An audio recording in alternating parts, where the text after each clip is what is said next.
허락하노라. 네. 예. 나발이라고 하는 오만하고 그리고 무례한 이 남편의 다윗과 그의 신하들을 모욕하고 그들의 마땅한 그 요청을 거부한 그 일 때문에 다윗과 그의 부하들이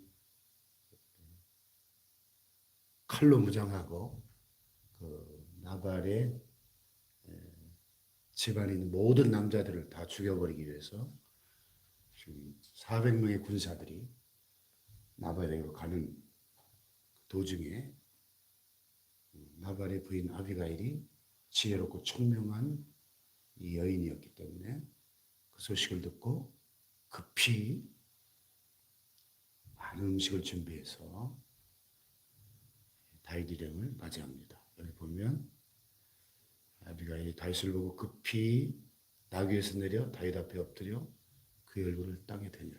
지금 집안이 쑥대밭이 될 수 있는 절체절명의 위기 상황에서 이 아비가일이라고 하는 이 여인의 그 지혜와 그 겸손과 용기가 빛을 발하고 있습니다. 그래서 진정한 신앙은 언제나 위기의 때 그 진가가 드러나게 돼 있어요. 그래서 우리는 이 아비가일이라는 이 여인이 오늘 쭉 이 다윗과 주고받는 대화 속에서도 보시다시피 여호와 하나님을 향한 신앙으로 평소에 철저하게 무장된 하나님을 경외하는 신앙의 여인이었음을 우리가 발견할 수 있습니다. 그 평소에 가지고 있던 그 여호와를 경외하는 신앙에서 비롯된 그 지혜와 그 용기와 그 겸손이 있었기 때문에 이 위기 상황이 오히려 기회가 되는 것을 볼 수 있습니다. 결국 내일 본문에 나옵니다만은 그의 남편 나발이 하나님의 심판으로 하나님 치신이 죽고 다윗이 그 아비가일을 자기의 부인으로 삼습니다. 왕비가 되는 거예요. 왕비. 이 미련하고 오만방자한 그 남편을 하나님이 직접 치십니다. 그리고 아비가일이 다윗의 아내가 돼요. 예. 자, 우리가 이 아비가일의 모습에서 본받아야 될 몇 가지 신앙의 중요한 위기를 극복하는 신앙의 요소들을 발견하는데 첫째는 겸손이에요. 겸손. 23절에 보면 아비가일이 다윗 일행을 만나고 어떻게 합니까? 급히 나귀를 타고 갔겠죠. 급히 나귀에서 내려와 다윗 앞에 엎드려 그의 얼굴을 땅에 대니라. 바짝 자세를 낮추는 거죠. 여러분 언제나 겸손은 존귀의 앞잡이고 하나님은 겸손한 자에게 은혜를 베푸시는 것입니다.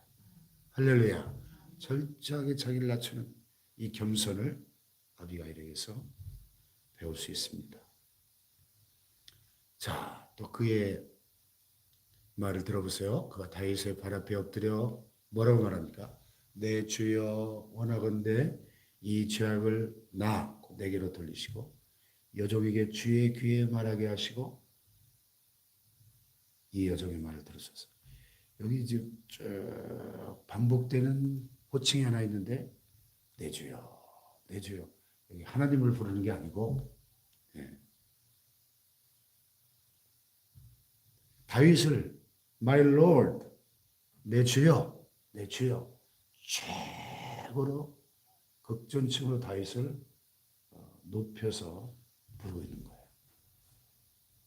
예. 이 아비가일의 그 신앙 속에 이 겸손의 덕목이 없었다면 이렇게 하기가 쉽지 않죠. 왜냐하면 다윗은 지금 뭐 이스라엘 나라의 왕도 아니고 장군도 아니고 지금 이게 도망자잖아요. 도망자. 사울 왕에게 추격을 당해서 쫓겨다니는 도망자의 신세에 불과합니다. 이스라엘 온 나라 사람들이 다윗에 대해서 소문을 들었을 거 아니에요. 왕이 공개 지명수비령을 내려가지고 다윗을 지금 죽이려고 한다는 것을 온 이스라엘 사람이 알고 있어요. 그런데 그런 다윗을 향해서 내 주여, 내 주는 내 주께서, 내 주여, 내 주 아도나이죠. 아도나이 히브리어로 내 주라고 하는 최고의 존칭으로 다윗을 존중하고 그 앞에 바짝 엎드려서 간청하는 겁니다. 그리고 이 죄악을 나에게로 돌리십시오. 이 잘못이. 아비가일이 뭘 잘못했어요? 미련한 남편 만난 죄밖에 없어요.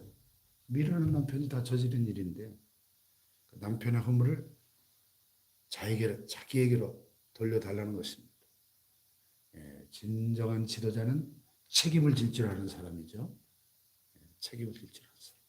하나님도 이렇게 문제가 발생했을 때 다른 사람 탓하고 원망하고 책임을 전가하고 떠넘기는 이런 태도를 아주 싫어하셔요. 그래서 아담과 하와가 범죄했을 때도 하나님 잘못했어요. 용서해 주세요. 무릎 꿇고 빌었더라면 인류 역사가 많이 달라졌을 텐데 하나님이 주신 저 여자가 먹으라고 해서 먹었습니다. 하와는 하나님한테 저 뱀이 속여가지고 먹었습니다.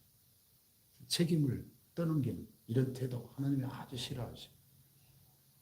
하나님 잘못했습니다. 용서해 주세요. 사실 아비가일은 크게 잘못한 것도 없는데 이 모든 문제는 다 제 탓입니다. 내 탓입니다. 책임을 지는 자세죠. 원하옵니다. 내 주는 이 불량한 사람 나발을 개의치 마옵소서. 그의 이름이 그에게 적당하니 그의 이름이 나발이라. 이 히브리어로 나발이라는 뜻이 미련한 자라는 뜻인가 봐요. 그는 미련한 자입니다. 희한하게 이름대로 가요. 나발이라. 미련한 자입니다. 자, 그러면서 아주 지혜롭고 부드러운 말로 이 다윗의 분노를 잠재웁니다. 내 주여 여호와께 살아계심을 두고 맹세하노니 내 주도 살아계시거니와 내 주의 손으로 피를 흘려 친히 보복하는 일이 이게 오타가 나왔네요. 친히 보복하시는 일을 여호와께서 막으셨으니 내 주의 원수들과 내 주를 헤아리는 자들은 나발같이 되기를 원하나이다. 자, 이 지금 다윗이 격노한 상태에서 400명의 군사들을 거느리고 대살육을 벌이러 가는 이 일을 여호와께서 막으셨다. 이렇게 지금 다윗에게 이 사건 속에 지금 하나님께서 개입하고 계시다는 것을 일깨워주고 있는 거예요. 다윗은 지금 격노한 상태에서 자기가 가지고 있는 힘을 무자비한 살육에, 보복에 쓰려고 하고 있어요. 그러니까 여러분, 사람이 이 분노한 상태에서는 이성적인 판단을 할 수가 없는 겁니다. 이 학자들이 우리가 뚜껑 열린다 그러죠. 분노한 사람의 이 뇌를 연구해 보니까 미친 사람의 뇌하고 똑같다는 거예요. 이 뇌의 구조 상태가. 우리가 이렇게 화를 낼 때, 그러니까 영어에 미쳤다는 형용사가 mad, M-A-D, mad라는 형용사가 있는데, 이 미쳤다는 단어가 이 분노했다는 뜻으로도 쓰입니다. mad. 그래서 오래전에 매드맥스라는 영화가 있었는데 분노의 질주. 미친 거예요. 그 상태는 분노한 상태는 미쳐있는 상태랑 똑같은 거예요. 우리말에도 환장했다 그러잖아요. 환장. 환장했다. 환장했다는 게 뭐냐면 미쳤다는 거예요. 미쳐서. 다윗이 지금 사실 미친 상태인 겁니다. 너무 화가 나가지고. 그러면 이 다윗이 힘을 가지고 있는데 이 힘을 잘못 사용하면 하나님 원치 않는 그 무고한 나발만 죽이면 되는데 나발 집안에 남자를 다 죽여버리겠다고 했잖아요. 그 남자들이 무슨 죄가 있습니까? 무죄한 사람의 피를 엄청나게 많이 흘릴 수밖에 없는 거예요. 그럼 이것은 두고두고 다윗의 남은 생에 오점으로 남을 것입니다. 그렇지 않습니까? 하나님이 원치 않는 일이잖아요. 무죄한 사람의 피를 흘리는 거. 그래서 이러한 다윗의 지금 분노한 상태를 일깨워주고 있는 거예요. 내 주의 손으로 피를 흘려 친히 보복하신 일을 여호와께서 막으신 나를 통해서 지금 막으시라는 겁니다. 하는 것을 일깨워주는 겁니다. 그러면서 가져온 예물을 바치면서 주의 여정의 허물을 용서하여 주옵소서. 그러면서 하는 이 선지자적인 예언과도 같은 놀라운 설득을 하죠. 여호와께서 반드시 내 주를 위하여 든든한 집을 세우시리니 내 주께서 여호와의 싸움을 싸우시며 내 주의 일생에 내 주에게서 악한 일을 찾을 수 없음이니이다. 할렐루야. 하나님이 반드시 다윗을 왕으로 세우시고 하나님이 다윗을 위해서 싸워주시고 다윗을 세우실 것을 다윗의 그 가문을 든든하게 세우실 것을 선지자처럼 그렇게 예언하고 있습니다. 그리고 사람이 내 주를 쫓아 내 주의 생명을 찾을지라도 내 주의 생명은 내 주 하나님 여호와와 함께 생명싸개 속에 쌓여 있을 것이요. 야, 참 이런 표현들이 놀랍습니다. 그러니까 아비가일은 다윗의 소문을 듣고 다윗 이야기를 들으면서 다윗은 보통 사람이 아니구나. 하나님이 함께 하시는 사람이구나.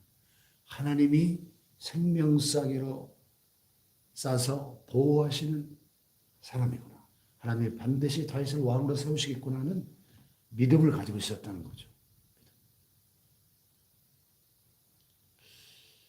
그러니까 지금 이런 고백들이 가능했을 겁니다. 네. 그래서 하나님께서 다윗을 이스라엘의 지도자로 왕으로 세우실 때 내 주께서 무죄한 피를 흘리셨다든지 내 주께서 친히 보복하셨다든지 함으로 말미암아 슬퍼하실 것도 없고 내 주의 마음에 걸리는 것도 없으시리니 다만 여호와께서 내 주를 후대하실 때 원하건대 내 주의 여정을 생각하소서. 이 아비가일의 지혜로운 설득이 이 격노한 상태에 이성을 잃어버린 다윗에게 이성을 되찾게 해주고 그의 분노를 누그러뜨리고 이 사건 속에 하나님이 개입하고 계시고 이 사건을 향한 하나님의 진정한 뜻이 무엇인지를 깨우쳤을 거예요. 할렐루야. 얼마나 지혜로워요. 이 겸손과 하나님을 경외하는 신앙과 또 그의 그 지혜가 이 참 해결하기 어려운 위기를 극복하게 하는 것을 봅니다. 사실 참 인간 관계의 모든 문제들은 결국은 감정의 문제잖아요. 사람이 감정이 한번 탁 틀어져 버리면 이건 참 답이 없어요. 감정이 한번 상하면 무슨 말을 해도 이게 화해가 쉽지 않지 않습니까?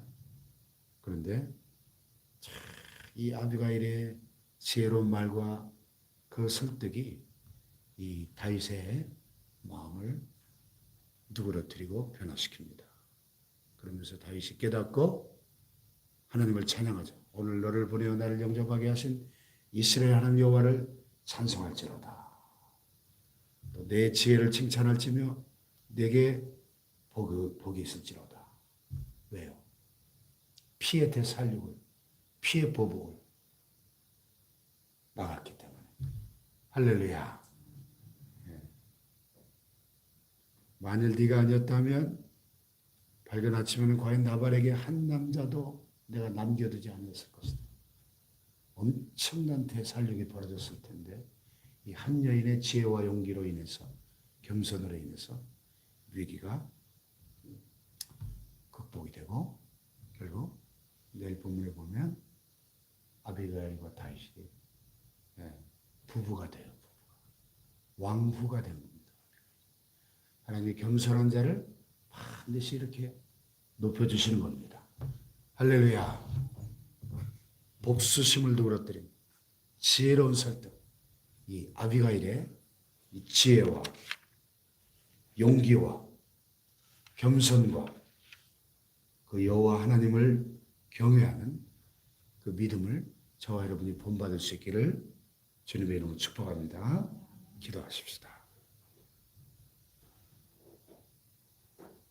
하나님 우리에게 이 지혜로운 아비가일의 믿음과 지혜와 용기와 겸손을 본받을 수 있는 은혜를 허락하여 주옵소서. 말씀 붙잡고 주의 삼창하게 합니다. 주여, 주여, 주여.